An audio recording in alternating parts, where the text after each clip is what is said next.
For your entertainment and pleasure, here is Our Miss Brooks, starring Eve Arden.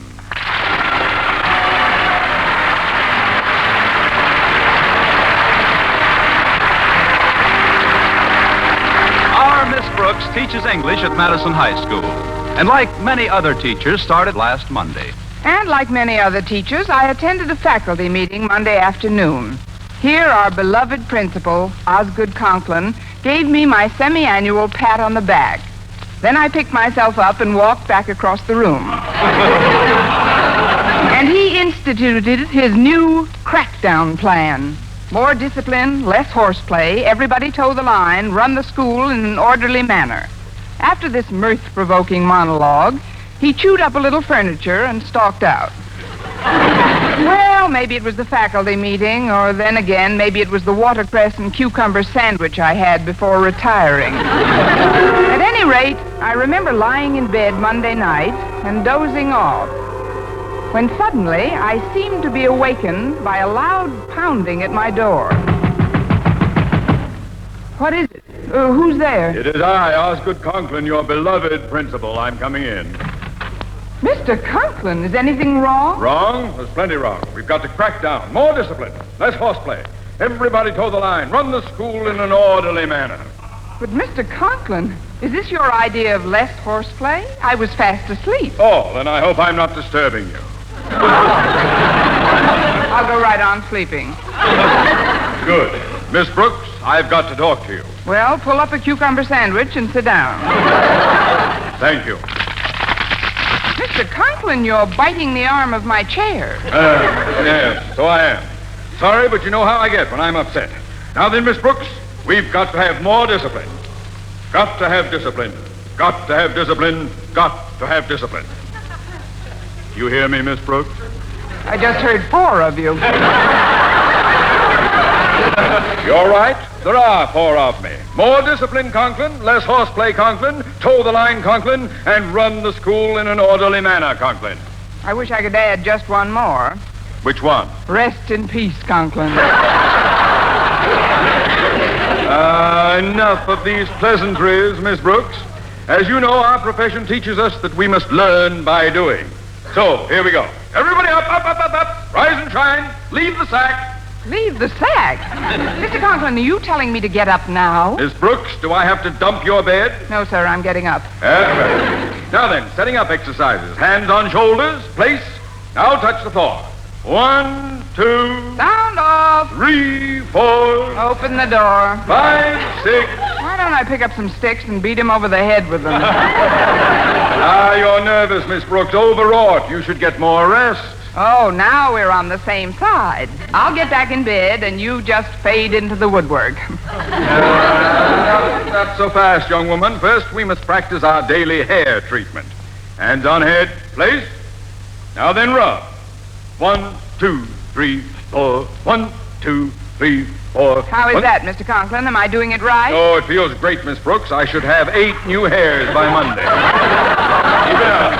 1, 2, 3, 4. 1, 2, 3, 4.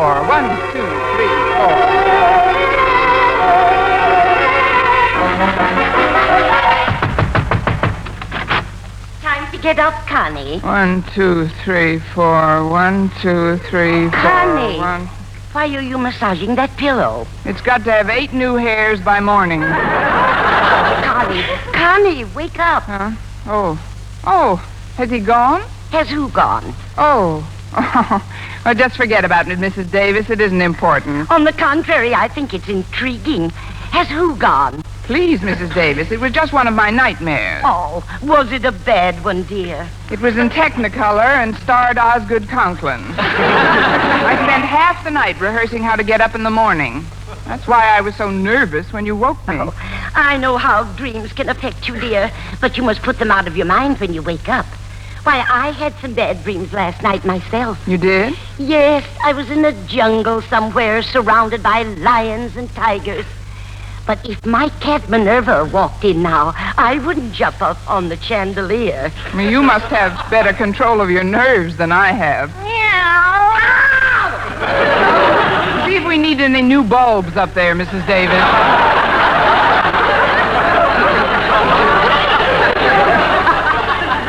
Minerva, where in the world did you come from? Oh, I haven't told her about that yet, Connie. She's only a kitten.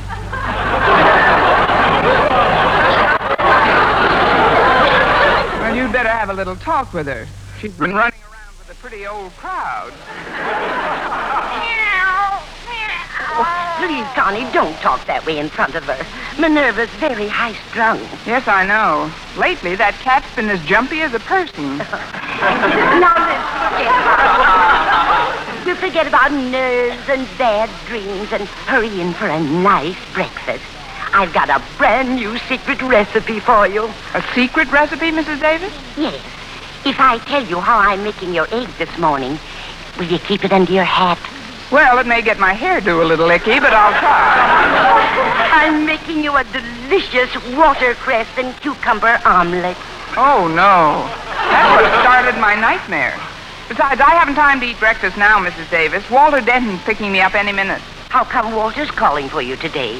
Your car isn't in the repair shop again, is it? No, but I decided not to drive for a while after picking up a couple of hitchhikers last Saturday. But, Connie, why should that discourage you from driving? I picked him up on my bumper.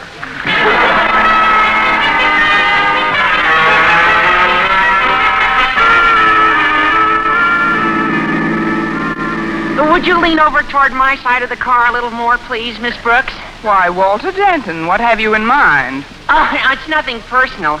I just want to get a good look at you in my rear view mirror. Yup, it's just as I thought. You look harassed and bedeviled, yeah, but lovely. Well, thank you, Walter. Sort of. But, Walter, to what do I owe these backhanded gallantries? Yeah, I was afraid you might take exception to my frankness. But I mean it all for your own good, Miss Brooks. If I have been less voluble concerning your obvious charms in the past, know, too, that I have been less voluble about the human frailties which you, like all mankind, have sometimes fallen heir to. Except, then, my plea for leniency. I'll grant you a full pardon if you'll tell me what you're talking about. Just what are you trying to wheedle out of me, Walter? Well, now that you mention it, there is something you can do to help both of us out. I thought so. What is it? Oh, it's like this. You, like several of the other teachers, will be assigned to the stockroom during your free period to take inventory and give out supplies. I see.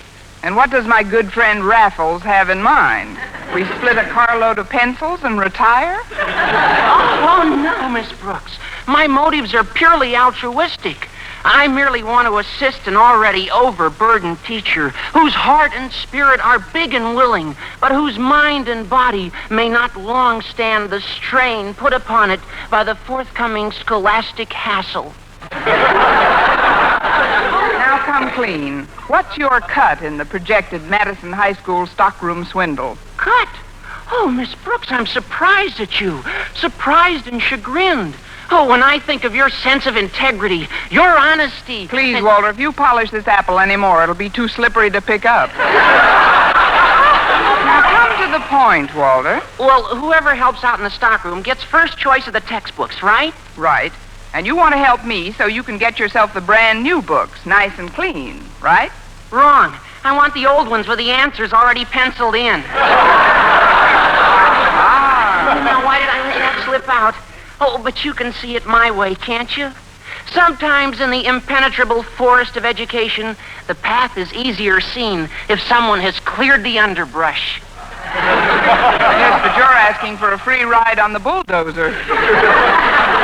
Don't you think it would be better if you relied on your own work, Walter? After all, with an old book, you could be copying somebody else's mistakes. Anybody's mistakes are better than mine. Well, if you put it that way, Walter. Gee, thanks, Miss Brooks. Well, here we are. Thanks for the lift, Walter. I'll run along in now.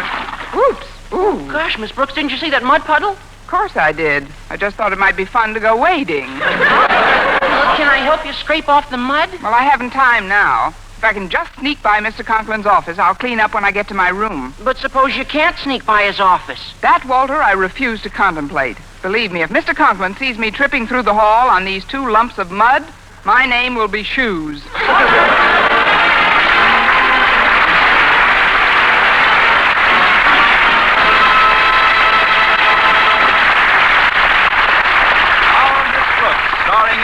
will continue in just a moment, but first...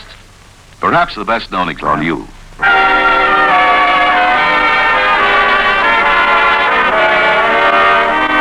now, while our Miss Brooks is quietly sloshing down the corridor in her muddy pumps, let's look in on Mr. Conklin, Madison's beloved principal, and adjust our wavelength to his stream of consciousness.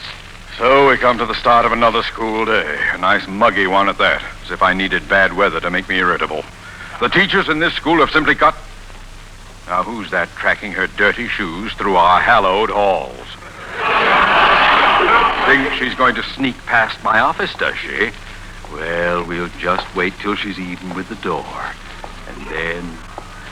Oh, who knows that?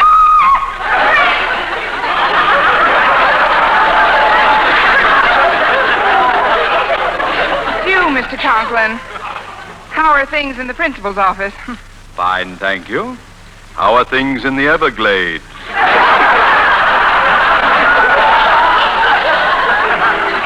Just take those shoes off and step in here for a moment, Miss Brooks. I want to talk to you. Yes, sir. Do you, by any chance, remember what I told the faculty at the meeting yesterday? Oh, certainly, Mr. Conklin. I've been going over it in my mind all night, remember? Remember? Of course, I remember what was discussed at the meeting. The question is, do you? Oh, indeed I do, Mr. Conklin, every word. We've got to have more horseplay and less discipline. What's that? I mean, we've got to crack up, crack down.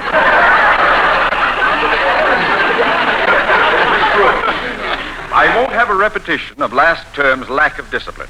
There's only one way to run a school, and that's in an orderly manner. Exactly. Naturally, I need the cooperation of my staff. Hence, everybody's got to toe the line. Yeah.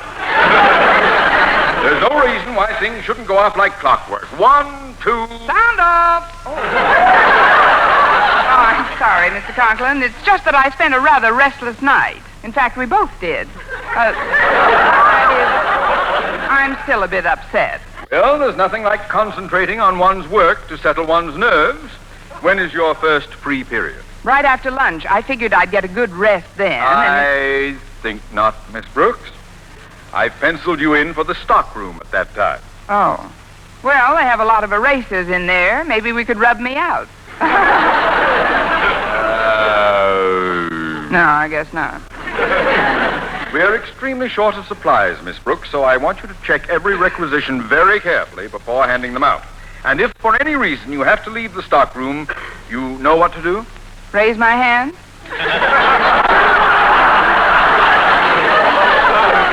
You lock the door. Is that clear? Yes, Mr. Conklin, I locked the door. Well, I'll be running along now. One moment, Miss Brooks. Haven't you forgotten something? Oh, yes. Rub 2, 3, 4, rub. Miss Brooks, get your fingers out of my head.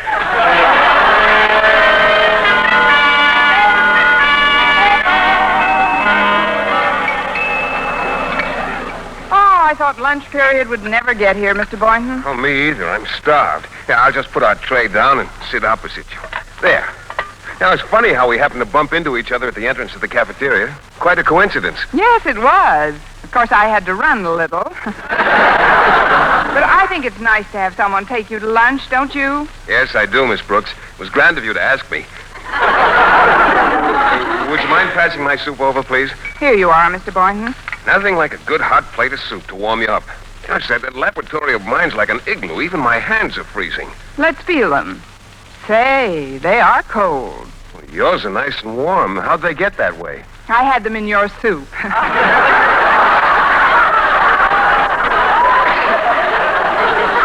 You know, it's a shame we don't have a better heating system in this school, especially in the biology lab with all those little mice and rabbits and students. You're right, Miss Brooks. I was talking to Mr. Jensen, the janitor, about it, and he's promised to speak to Mr. Conklin and get him to inspect the system himself.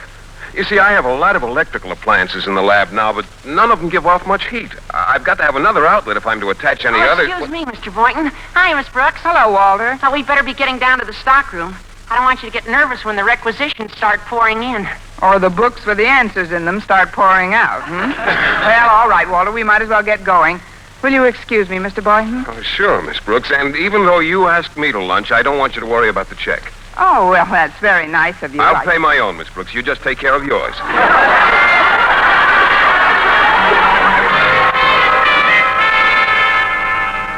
Well, the worst part of the supply rush is over, Miss Brooks, and now we can sort of take inventory of the surplus stuff that we can use. That is, you can use for your class. Like what, Walter? Oh, paper, pencils, staplers. They bring 40 to 50 cents on the outside. And I really need one for my schoolwork. And then there are inkwells, paper clips. This stockroom is only 2 doors from your room, Miss Brooks. Why don't I get an armful of stuff and stash it away under your desk right now? Walter, I am an English teacher, not a fence. There's no such thing as surplus in the school system. Everything has to be requisitioned and... Wait a minute, what's this? That? Oh, that's an electric heater, Miss Brooks. An electric heater, Why, that's just what Mr. Boynton needs for his lab. I know what. I'll hook it up right now and surprise him. But what about a requisition? Walter, can I trust you? Oh, you know you can, Miss Brooks. Of course, and I do. So if you'll keep quiet about this heater, I'll get you a requisition for a brand new stapler. Gee, that's swell of you, Miss Brooks. Now I can take this one out of the lining of my jacket.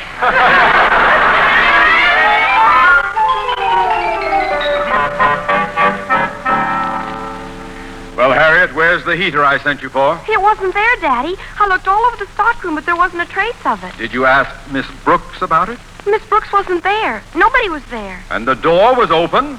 No wonder my heater's missing. I distinctly told her... Now what? Come in! Excuse me, Mr. Conklin, but I've got to talk to you right away. Oh, hello, Mr. Jensen. Hello, Harriet. I better be going now, Daddy. I've got a class in a few minutes. All right, Harriet. Now, what is it, Jensen? I'm rather busy right now. Oh, this is important, sir. As custodian of the building, I feel it's my duty. You feel what is your duty? To tell you, sir. To tell me what? Please, Mr. Conklin, don't shout. That's one of the reasons. That's one of the reasons for what? For your high blood pressure. Now, when I was your age... Never mind that now. What do you want to see me about? Biological laboratory. The furnace vent isn't large enough to heat that big room. It's so cold in there, Mr. Boynton's had to put earmuffs on the rabbits. We've got to build another outlet. Outlets cost money, Jensen. We'll requisition another heater. Meanwhile, I've got to find the When one you that got to put earmuffs on rabbits, brother, you're in trouble. Besides, if an electric heater is hooked onto the present wiring setup, it can cause a short. Well, tell me about it another time. And even worse than a short, Mr. Conklin, it might start a fire. I don't like to censure you, Mr. Jensen, but you are an alarmist. Yes, sir. Now I'm going down to that stockroom and wait in back of it for Miss Brooks to return. I'll teach her to leave doors open.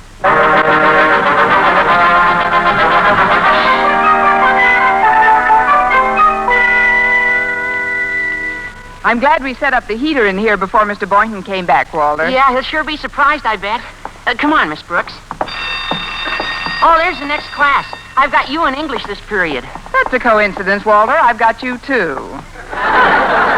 Oh, Walter, here's the stockroom and the door's still ajar. Didn't you lock it when we left? No, I thought you did. Give me that key.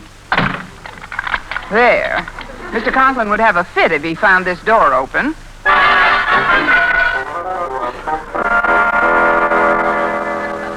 All right, class. Your next question is as follows. In The Mill on the Floss, George Eliot writes about a gentleman who is often compared with a gentleman in Silas Marner. Who is that gentleman? Are you talking about a fictional gentleman or George Eliot himself? Himself? Walter, it happens that she wasn't exactly a gentleman. So what? He was a darn good writer. Next question. Goodness, that heating system is really noisy. Hello! Hello! Quiet the voice. It's coming out of the vent here. What? Quiet a minute. Let me listen. Hello!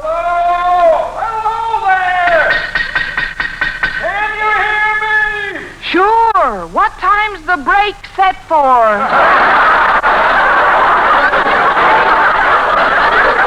Who are you? It sounds like Daddy. Daddy, can you hear us? Yes! Get me out of here! He must be stuck in the furnace. Nonsense, Walter. He was going to inspect the heating system. He's probably just stuck in a pipe somewhere. In a pipe somewhere? Oh, I'll go call the fire department. Harriet, you stay here and chat with your father.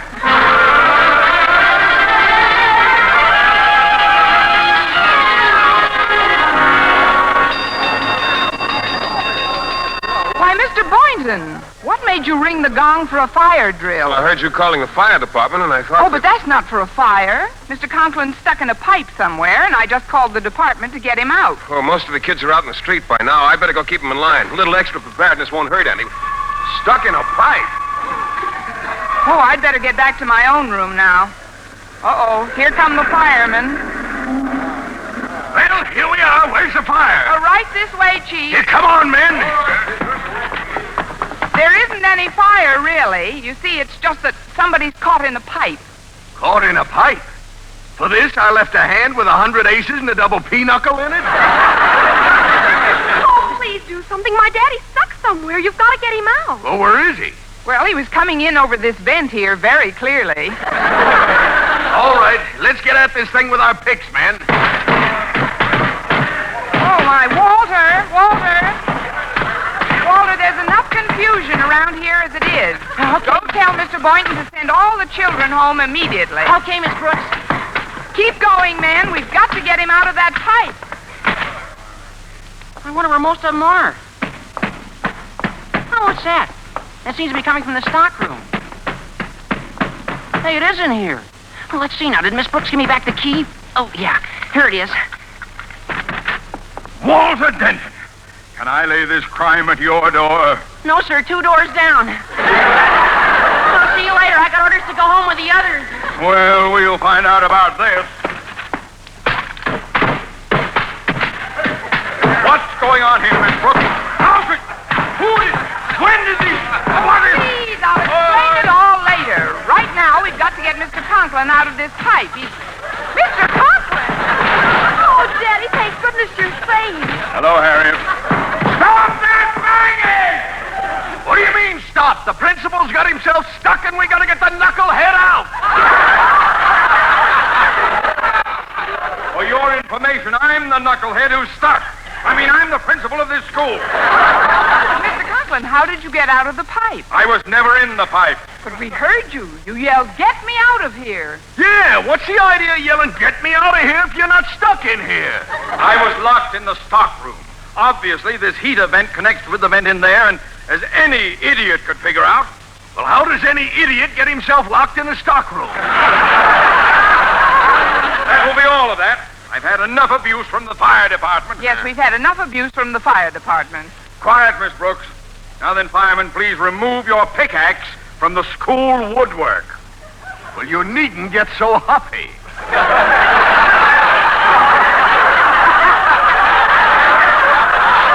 After all, it only makes a little hole. Here, I'll take it out.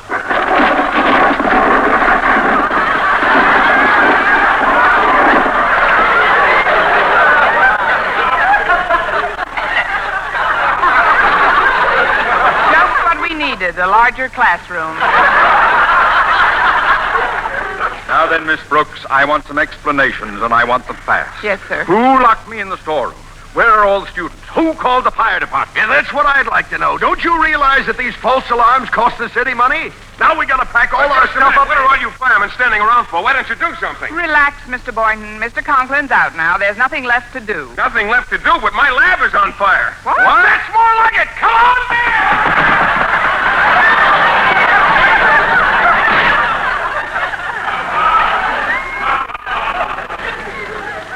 Well, Miss Brooks, that leaves just you and me.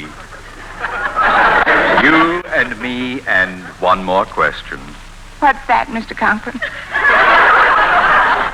you happen to run across an electric heater in the stockroom? Yes, I did. And did you happen to connect it anywhere?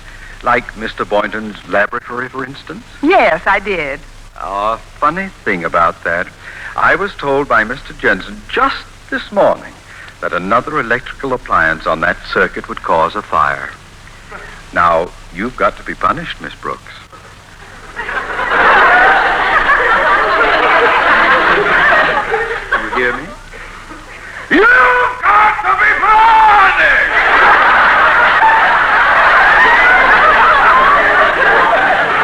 Where are you going, Miss Brooks? To take a cold shower. This is the longest nightmare I've ever had.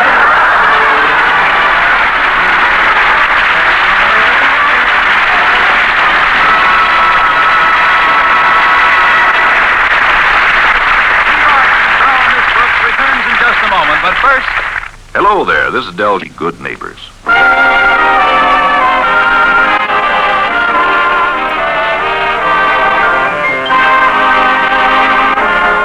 and now, once again, here is our Miss Brooks. Well, it wasn't much of a fire, and as soon as they put it out, one of the firemen got a hook and ladder, climbed up, and brought Mr. Conklin's blood pressure down. When he was slightly more rational, he called me into his office again. Miss Brooks, since Mr. Boynton failed to remind me about the electric hazard in the biology laboratory, I have decided that he is almost as guilty as you are. Oh, but Mr. Conklin, he Silence. You, Miss Brooks, will stay after school and help Mr. Boynton clean up the debris those firemen left behind. I don't care if it keeps you both here all evening.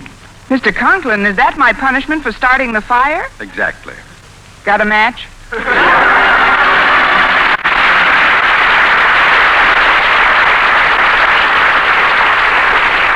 Our Miss Brooks, starring Eve Arden, is produced by Larry Burns, written and directed by Al Lewis, with music by Wilbur Hatch. Mr. Conklin was played by Gail Gordon. Others in tonight's cast were Jane Morgan, Dick Crenna, Gloria McMillan, Arthur Q. Bryan, and Frank Nelson. Be with us again next week at this same time for another comedy episode of Our Miss Brooks. This is Jimmy Matthews speaking.